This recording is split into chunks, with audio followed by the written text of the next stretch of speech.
Бүрээ нэг одоо гишүүн бүрийнхээ бодлогыг яг энэ одоо аппликейшнээрээ дамжуулж яаж бодлоготой оролцох вэ? За тэгэхээр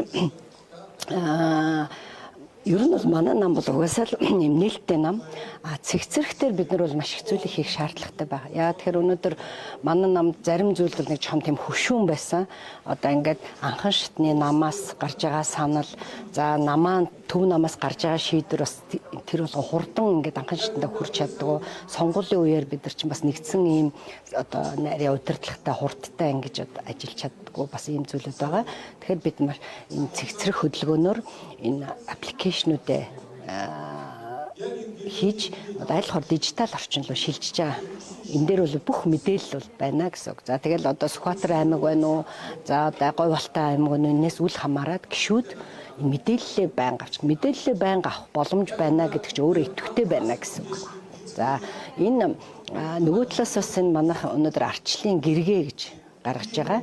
За арчлын гэргээг бол зарим хүмүүс бол заавал ингээд цаасаар гарах хэрэгтэй мó, цахимаар л багт болоо штэ гэдэг юм ийм зүйлүүд бол ярьж байгаа. За ер нь бол бид энэ бас ийм цахимаас гадна бид энэ цаасан байж хүмүүсийн итгэл үнэмшилтэй байж энэ намынхаа энэ арчлалынхаа үнд зүйлийг одоо түгээн дэлгэрүүлэх энэ үлсэд бас нэг ийм цаасан ингэртэй бас ийм юм бол бас нэмэр түлхэц болдог. Энэ бол өөрөө бид нар энэ арчлаа өр хөвгтүүдэд өвлүүлэх энэ бүх зүйлд бол маш чухал ингэж биднэрт одоо шинэ урам зориг өгч байна. Яг тэгэхээр нөгөө өмнө нь одоо цагаан морин жилд арчилсан усгал ялж байсан бол одоо дахиад морин жил гарч байгаа. Бид энийг бэлгшээж байгаа.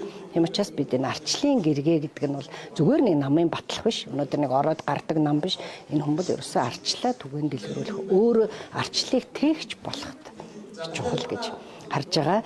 За ер нь энэ одоо бид энэ арчлаа энэ эрхчлөө, хувийн эрхчлөө, эдийн засгийн эрхчлөө, шударгасны эрхчлөөгөө одоо хэрэгжүүлэхгүй бол өнөөдөр Монгол улс маань маш хүнд байдалд орсон. Одоо зарим намууд бол ерөөсөө энэ хулгай авилах нь бүр цэгцэрчлээ шүү дээ. Энэ бол өөрөө маш аюултай. Бүр ингээд хідэн бүр улс дамсан одоо энэ зарим намуудын хулгай Монгол ардын намын хулгай бол дэндүүд одоо бүр олон жил болоод төгшөө цэгцэрц. Энийг бол бид нар таслан зогсоохын тулд арчилсан нам өөрөө ийм хариуцлагатай, ёс зүйтэй ийм нам болох ёстой. Тэгээ сая намын дарга бас нэг зүйлийг онцолж хэлж байгаа баяртай. Энэ намайг ямар нэгэн одоо зүйлийг арилжиж болохгүй. Энэ намаар ямар нэгэн бизнес эрхлэх ийм одоо зүйл байж болохгүй. Бид энэ намынхаа төлөө энэ дотоод сонгуулаа шударга явуулъя. Энэ дээр бол та нар одоо над 100% итгэж болно. Энэ гэдэг бол манай бас гишүүдэд сах итгэл өмөршлөө өгч байна. Тэгээ бидэнд бол хийх зүйл бол их байна. Улс төрийн намын санхүүжилтийн ил тод байдал бол өнөөдөр хөгжлөөр дутагдaltaй явчихсан. Тэгэхээр яг санхүүжилтийн ил тод байдлыг бол энэ намын аппликейшн дээр бол ил тод болгоно гэж байна. Энэ ахлагч уу, энэ цаашдаа энэ намын ил тод байдлал дээр ямар бодлоготой авчих вэ? Ер нь хамгийн чухал зүйл нь энэ санхүүжилтийн асуудал шүү дээ. Энэ намууд гэдэг чинь өнөөдөр ямар болцсон байна гэхээр ерөөсөө л нөгөө улсын мөнгнөөс хулгайлж намаа санхүүжүүлдэг. Одоо авилгал алж намаас авж намаа санхүүжүүлдэг. Эсвэл хэсэг бүлэг хүн өөрөө энэ намыг худалдаж авдаг нэг ийм зүйлүүд рүү л намууд орж байна. Тийм учраас энэ бүх ил тод байх нь бол өөрөө их чухал зүйлээ гэж харж байгаа. Тэгэхээр энэ дээр арчилсан нам одоо гишүүнчлэлээр хийж дуусаад дотоод сонгуулийн явуулна. Энэ дээр эмэгтэйчүүдийн одоо конфликт тэгэхээр манай одоо Арсын эмэгтэйчүүдийн холбооны одоо үе бас хийж чадсан нэг зүйл бол энэ улс төрийн намд эмэгтэйчүүдийн оролцоог нэмэгдүүлэх чухал заалтууд орсон байна. Одоо үндэсний бодлогын хорооны 40% нь заавал эмэгтэй байна. Тэгэхээр эмэгтэй квотон дээр эмэгтэй л дэвшинэ гэсэн. Өөрөөр хэлбэл эрэгтэй дэвшиж явах. Залуучуудын квот гэж байгаа. Тэгэхээр энэ өөрөө заавал нэг эмэгтэйний илүү дутуу учраас ийм гэж байгаа биш. Ерөөсөө л төлөөллийн арчил. Одоо өнөөдөр Монгол орны хэдэн хувь эмэгтэйчүүд байна те. Энэ хүмүүс чинь энэ өөрсдийнхөө шийдвэр гаргах төвшөнд оролцох хэрэгтэй. Хүүхдийн эрүүл мэнд ямар байх юм, боловсрол нь ямар байх юм, зөв явж гин үү, буруу явж гин үү, энэ дэд бүтсэн яах юм. Энэ эмэгтэйчүүдийн асуудал биш гэдээ бид нарыг оролцуулдаг ус өнөөдөр бид нарт хүүхдээ шууд гараад өгөхөд 20 минутанд өгөх сургууль байна уу? Шууд чанартай нийтийн твэн байна уу гэдэг энэ бүх зүйл чинь ямар ч байсан эмэгтэйчүүд бидний оролцоо шаардж байгаа. Энэ дээр бол хангалттай сайн орсон. Одоо бид нар өөрсдөө хичээх ёстой, өөрсдөө чадварчих ёстой, өөрсдөө манлайлах ёстой, суралцах ёстой. Энэ зүйл дээр одоо ер нь хийх ажлууд бол маш их байна. Сая тэгээ бас одоо ингээд орон нутгийн манай дотоод сонгуулиуд явж эхэлнэ. За манай нам чи ер нь бас нэлээд ширүүн одоо юм бас ном штэ. Зарим номууд шууд нэг дарга дээрээс нь за тэрийг томлоорой гिचдэг. Манайх бол тэгдэггүй бүгд нэр дэвшдэг.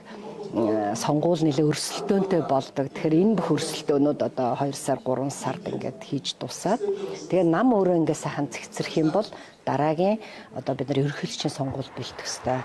Улсын хурлын сонгуульд бэлтгэх ёстой. Тэгээ ер нь нам улс төрийн намын гол зорилго юу юм бэ гэхээр сонгуульд ялтайгуулж мөрийн хөтөлбөрөөр хэрэгжүүлэх байна. Үнэхээр одоо арчилсан намын одоо бид нар 96 онд ярьжсэн л энэ хэрэгчлээ өнөөдөр дахин яриад байна шүү дээ. Хэрвээ тэр үед бид нар ингээд тууштай хэрэгжүүлсэн бол өнөөдөр Монгол улс ийм одоо ядууралтай байхгүй, ийм асуудалтай байхгүйсэн. Би одоо улсын хурлд тэр архив үзээд манай хуучуулын тэр реформ маш олон реформуудыг хийжсэн байгаа.